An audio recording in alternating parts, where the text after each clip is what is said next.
창업을 계획할 때 많은 일들을 기획하고 준비해야 하지만 가장 큰 의문이 생기는 부분이 있죠. 일명 몰빵이라고 하는데요. 앞뒤 따지지 않고 인생을 건다는 것이죠. 자신의 환경과 여건을 극한으로 밀어붙여 최선의 성과를 만들어내는 겁니다. 제 경우에도 주위에 사업을 하고 있거나 좀 해봤다고 하는 사람들은 친몰빵 성향을 가지고 있습니다. 자신을 밀어붙여라, 배수진을 쳐라, 돌아갈 다리를 불사질러 버려라, 그래야 자신을 한계 끝까지 밀어붙일 수 있다는 겁니다. 비장해 보이기도 하지만 틈만 나면 게을러지는 제 성향을 감안한다면 괜찮은 방법인 것 같습니다. 하지만 이런 식의 과한 열정은 이미 직장을 가지고 있거나 부양해야 할 가족이 있다면 결심하기 더 어려워지죠. 특히 안정적인 재정 상태가 아닌 경우 창업에 대한 도전은 그 자체로도 어마어마한 공포로 다가올 수 있습니다. 안녕하세요. 오늘 소개해드릴 책은 애덤 그랜트의 오리지널스입니다. 기브 앤 테이크, 싱크 어게인 등 그가 필하기만 했다 하면 베스트셀러가 될 정도로 유명한 작가이죠. 그가 말하는 주장은 단순한 논리로 끝나지 않습니다. 실증적인 예들과 상세한 설명으로 반론조차 생각나지 않게 만듭니다. 오리지널스의 주제를 한 단어로 설명하자면 독창성입니다. 그리고 그가 말하는 독창성은 평범함에서 나옵니다. 쉽게 표현하자면 어떻게 성공하냐이죠. 단순히 물질적인 부를 이루는 성공을 말하는 것은 아닙니다. 이 책은 세상을 변화시킨 독창적인 리더들은 어떻게 생각하고 행동하는지, 많은 상황과 여건 속에서 결정을 내릴 때 어떤 근거로 어떤 방향으로 가야 하는지 우리에게 많은 힌트를 알려줍니다. 책에는 와비 파커라는 회사가 나옵니다. 온라인으로 안경을 파는 기업이죠. 2015년 월간지 패스트 컴퍼니가 선정한 세계에서 가장 혁신적인 기업 목록에 오릅니다. 그것도 1위에 선정되죠. 과거 1위를 차지한 기업들은 이름만 들어도 알만한 구글,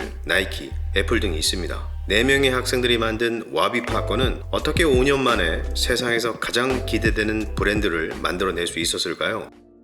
첫 번째, 미지감을 느껴라입니다. 온라인 쇼핑몰이 등장하기 전에는 의류, 신발 등의 제품들을 현장에서 확인도 안 해보고 산다는 것은 상상도 못했습니다. 제 이야기가 아니고요. 2000년대 이전만 하더라도 대부분의 사람들이 그렇게 생각했습니다. 지금 생각해보면 당연하지만 그 당시 온라인 쇼핑몰은 생소한 개념이었죠. 스마트폰도 그렇고 안경도 마찬가지였습니다. 2008년 학자금 대출에 신음하며 대학생활을 하던 4명의 학생들은 어느 날 화가 치밀었습니다. 안경을 잃어버리면 다시 사는 걸 포기한다거나 부러지더라도 그 망가진 안경을 5년이나 끼고 지냈어야 했기 때문인데요. 고작 안경이 얼마나 한다고 그럴까요? 너무 가난해서 안경을 살 수 없었을까요? 그 당시에 안경 하나에 $500로 시중에 파는 아이폰보다 비쌌습니다. 특별 제작한 안경도 아닌데 왜 이리 비쌀까? 호기심을 갖고 생각하기 시작합니다. 그들은 안경산업 구조에 주목합니다. 당시 업계에는 룩소티카라는 대기업이 독점적 지위를 이용해 무려 생산 비용의 20배가 넘는 금액을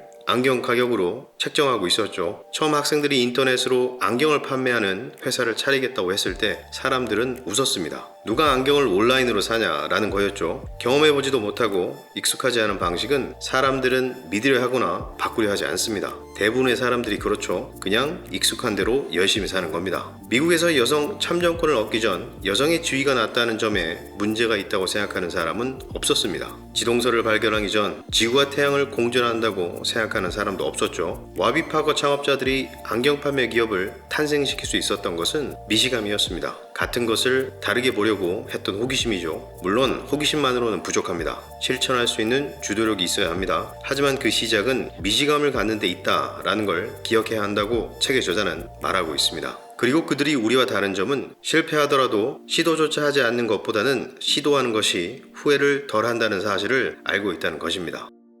두 번째, 안전선을 마련해라 입니다. 사실 와비 파커의 창업자들은 저자의 학생들입니다. 그들은 창업 자금을 마련하기 위해 교수로 재직 중인 저자에게 사업 기획안을 보여주며 투자를 부탁했습니다. 하지만 그는 거절했죠. 그 이유는 3가지였는데요. 첫 번째, 그들 모두 재학생이라는 점이었습니다. 창업을 하려면 깨어있는 모든 시간을 쏟아부어야 함에도 불구하고 그들은 학업을 중단하거나 휴학할 생각이 없었습니다. 두 번째, 시간은 부족한데 그들의 마음은 창업 외에도 각자 다른 관심사들로 가득 차 있었습니다. 회사 이름을 정하는 데만 6달이 걸렸을 정도이니까요. 사업에 미쳐있지 않아 보였던 겁니다. 세 번째, 그들 모두 연말 졸업을 앞두고 있었는데 졸업 후 일할 직장을 이미 구해놓았던 겁니다. 만약을 대비한 것이죠. 저자가 보기에 그들은 사업가로 성공하겠다는 마음도 절실해 보이지 않았고 목표를 이루기 위해 위험을 감수할 마음가짐도 없어 보였던 겁니다. 하지만 아이러니하게도 이러한 점들이 그들이 사업에 성공할 수 수 있었던 이유라는 것을 추후에 알게 됩니다. 사람들은 독창성을 실현하기 위해서는 위험을 감수해야 하고 전력으로 달릴 수 있도록 환경을 만들어 놔야 한다고 생각합니다. 하지만 그렇지 않다는 거죠. 1994년부터 2008년까지 사업을 진행하는 기업가 중 20대에서 50대로 구성된 대표성 있는 집단을 선정하여 5,000명을 추적 연구하였습니다. 그 결과 직장을 계속 다니거나 대안을 마련해 놓은 창업가들이 몰빵을 한 사람들보다 성공할 확률이 무려 33%가 더 높았다고 합니다. 일반적으로 사람들은 본업이나 부업이 있는 상태로 창업을 진행한다면 최고의 노력과 기량을 발휘하는 데 방해가 될 것이라고 생각하죠. 그 이유는 창업이란 시간과 에너지를 집중적으로 투자해야 하기 때문인데요. 하지만 이는 핵심 요건을 간과한 것입니다.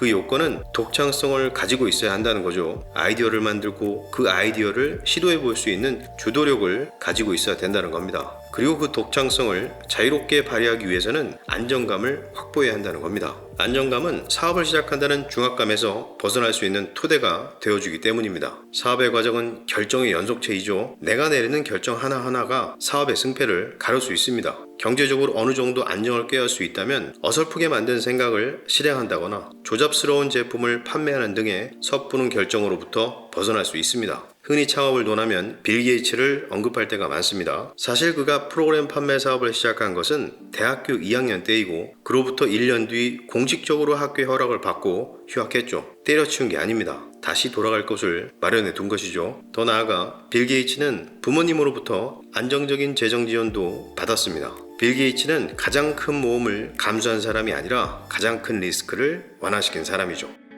최근에 지인이 창업을 생각 중인데 직장을 그만두고 해야 할지 아니면 병행해서 해야 할지 물어보더라고요. 때마침 이 책이 생각이 나서 이야기해 봤는데요. 책을 통해 여러분과 함께 나눠보고 싶은 것은 사업을 안전빵으로 해야 한다는 게 아닙니다. 그렇다고 비장한 각오로 배수진을 치고 하라는 이야기도 아니죠. 사업 성공 여부는 몰빵이 아니라는 겁니다. 사업을 기획하고 본인의 성향을 파악하고 그것에 맞는 자기만의 방법을 찾아야 한다는 겁니다. 오리지널스는 평범한 속에서 탄생할 수 있는 독창성과 그 독창적인 생각을 어떻게 실행에 옮길 수 있는가에 대한 A부터 Z까지의 모든 전략이 담겨있는 책이라고 생각합니다. 오늘 영상에서 다룬 내용은 극히 일부의 내용을 정리하여 나눈 것이고요. 추가 영상을 통해 더 깊이 이야기해볼까 합니다. 조지 버나드 쇼의 말로 이 책의 리뷰를 마치겠습니다. 합리적인 사람은 자신을 세상에 맞추지만 비합리적인 사람은 세상을 자신에게 맞추려고 애쓴다. 진보는 비합리적인 사람에게 달려있다. 감사합니다. 끝.